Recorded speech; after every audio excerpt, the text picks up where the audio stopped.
तो hello guys, क्या हाल है आप सबके। लेके आ चुके हम एक और एपिसोड रोड टू वेम्बली का, चैम्पियंस लीग 2023 और 24 एपिसोड नंबर 2। आज जिस टीम की हम बात करेंगे वो टीम है एटलेटिको डे मैड्रिड। एंड इनको मोस्टली एटलेटी कहा जाता है क्योंकि वैसे इनका नाम प्रोनाउंस करना बहुत मुश्किल है। मतलब कोई और रीज़न भी हो सकता है, पर मुझे यहाँ तक लगता है यही रीज़न होगा जिस रीज़न से इनको एटलेटिक कहा जाता है। तो ये टीम यार ठीक है, चैम्पियंस लीग में आफ्टर उनकी मतलब कि उस क्लब की आइडेंटिटी ही मुझे लगता है डिएगो सिमियोनी है।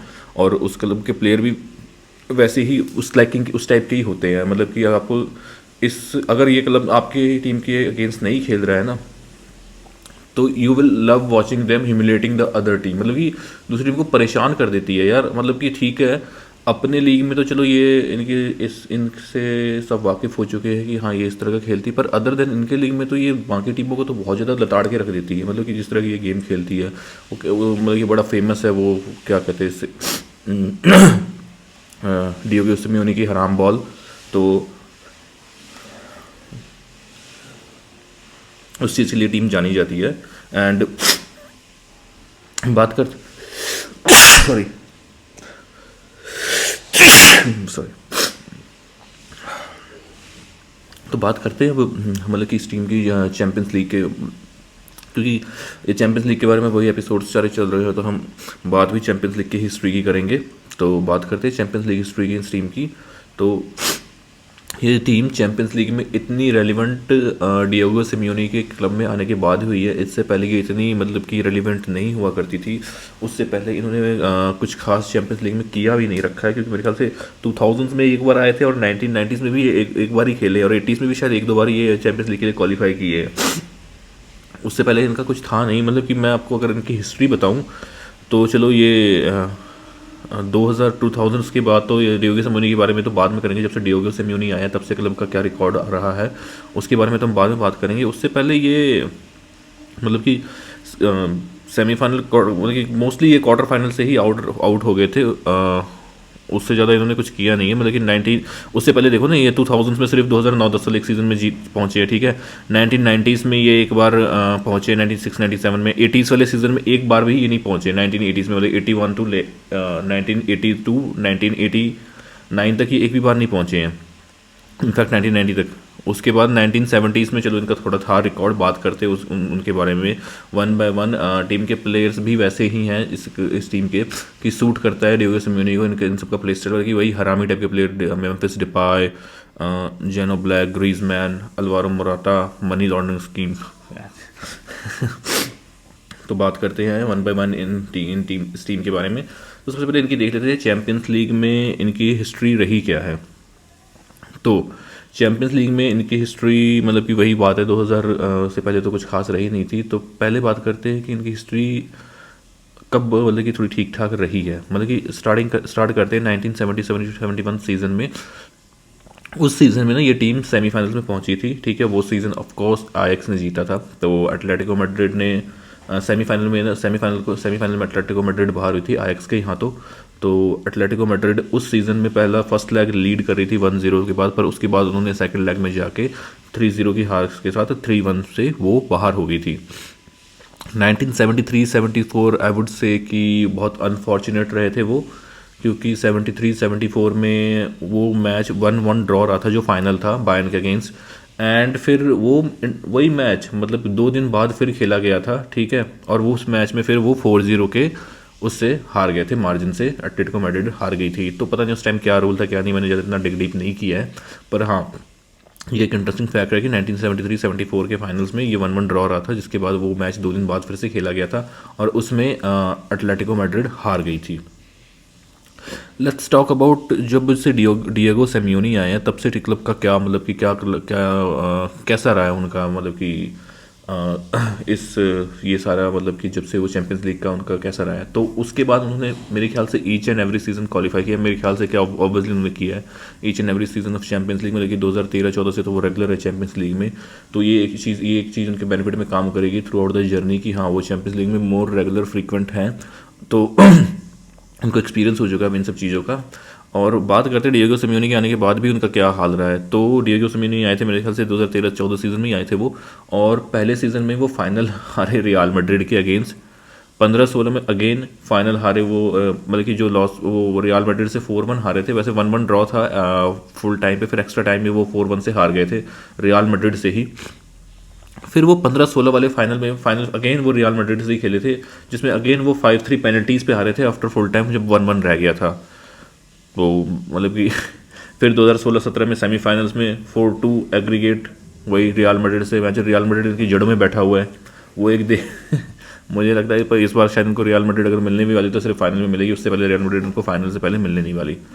तो ठीक है, मतलब कि हाँ अब मतलब कि ठीक है इनकी, आप देखोगे ना इनकी हिस्ट्री देखो तो ऐसा लगता है कि चैंपियंस लीग की इनकी हिस्ट्री देखो तो ऐसा लगता है कि लॉन्ग ड्यू है इनकी एक ट्रॉफी, चैंपियंस लीग ट्रॉफी इनकी बहुत लॉन्ग ड्यू है जो इनको जीतनी चाहिए। और मुझे लगता है कि इस साल चांसेस हैं, क्योंकि अब क्वार्टर फाइनल में तो आ ही गए हैं। अगर यहाँ कुछ ये अपसेट नहीं होता इनके साथ, वो भी मैच भी डॉर्टमंड के अगेंस्ट है, तो उनके चांसेस भी बहुत कम है कि वो एटलेटिको को हरा के डॉर्टमंड अगर जीत जाती तो वो मतलब कि थोड़ा सा डिफिकल्ट लगता है, but still anything can happen in cup, ये कप नॉकआउट मैचेस, तो कोई कुछ भी हो सकता है। उसके बाद बताते हैं कि अब ये यहाँ तक कैसे पहुँचे हैं। तो यहाँ तक मुझे लगता है जो इनका ग्रुप था वो रिलेटिवली बहुत इजी ग्रुप था। एक इतना कोई खास इनके कोई हार्ड हिटर्स नहीं थे इनके ग्रुप में। इनके साथ लाजियो, फेयरनॉर्ड और सेल्टिक था, जो मतलब कि इतना कुछ मतलब कि मुझे नहीं लगता इतनी कोई दिक्कत दी थी इन्होंने। एंड वो एक चीज़ जो है इनके फेवर में काम कर गई है, एंड राइटली सो, मतलब कि ये ठीक है फेवर में काम कर गई, इसका मतलब ये नहीं है कि इन्होंने मेहनत नहीं की है। रिजल्ट्स तो निकालने ही पड़ते हैं, अब चाहे ग्रुप आपका चाहे कितना भी इजी हो, ठीक है, आप ऐसे ही मतलब कि टेक फॉर ग्रांटेड लेके नहीं आ सकते आगे। तो ग्रुप स्टेज में इनका कह रहा था, ये पहला मैच इनका लाजियो अवे था, वो 1-1 पे ड्रॉ हो गया। सेकंड मैच फेयरनॉर्ड इनका होम पे था, तो वहाँ ये 3-2 जीत गए, ठीक है। सेल्टिक्स के अगेंस्ट इनका अवे मैच 2-2 पे ड्रॉ हो गया। फिर सेल्टिक जब इनके होम पे आई तो उन्होंने 6-0 पेल दिया उनको। फिर जब फेयरनॉर्ड अवे था तो वहाँ पे 1-3 से फिर ये जीत गए, और लाजियो 2-0 होम पे ये फिर जीत गए थे।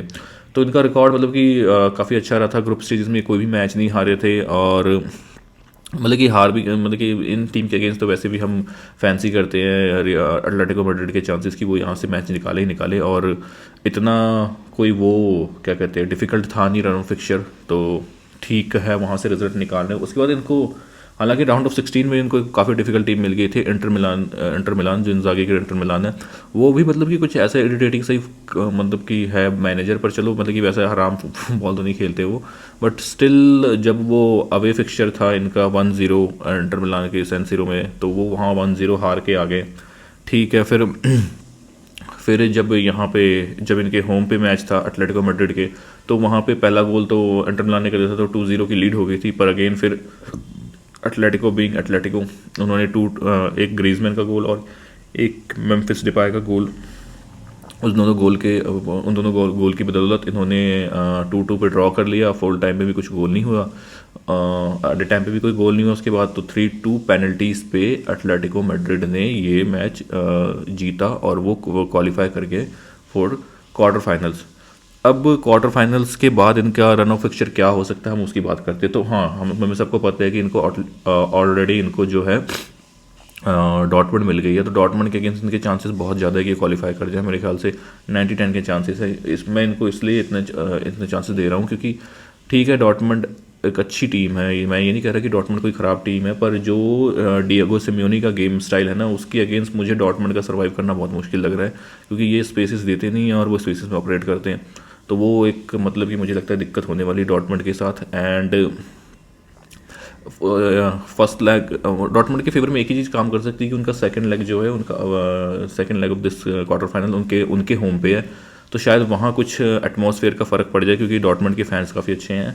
अदर देन दैट मैं नहीं देखता कि डॉटमंड एटलेटिको को हरा रही है। एंड उसके बाद चलो अगर ये जीत जाते हैं तो ठीक है, उसके बाद अगर ये डॉटमंड से जीत जाते हैं तो फिर इनको भिड़ना पड़ेगा पीएसजी या बार्सिलोना में से किसी एक के अगेंस्ट। अगर तो ये बार्सिलोना से भिड़ती है तो मैं फिर एटलेटिको के चांसेस काफ़ी कम कर देता हूँ, क्योंकि ये इनके जो होम टीम्स है ना, जो सेम लीग की टीम है, उनके अगेंस्ट इनका लीग में रिकॉर्ड इतना अच्छा है नहीं, क्योंकि वो इनकी गेम स्टाइल को वो अच्छी तरह से पहचान चुके हैं, इनको अच्छी तरह से काफ़ी बार एक ही सीज़न में 2-2 बार तो खेलते हैं, तो वहाँ इनका जीतना थोड़ा मुश्किल है। वहाँ पे इन्होंने क्रैक कर लिया है, और खेलना भी स्पेन में ही होगा दोनों लेग, तो होम अवे। तो मुझे नहीं लगता कि वहाँ पे कुछ मतलब कि इनके चांसेस है। मैं 80-20 चांसेस रखूँगा अगर बार्सिलोना इनको मिलती है तो। अगर बार्सिलोना मिलती है तो मुझे नहीं लगता कि ये तो बहुत ज़्यादा डीप रन पे मतलब कि जाएंगे। मुझे लगता है फिर तो इनके चांसेस बहुत कम हो जाते हैं।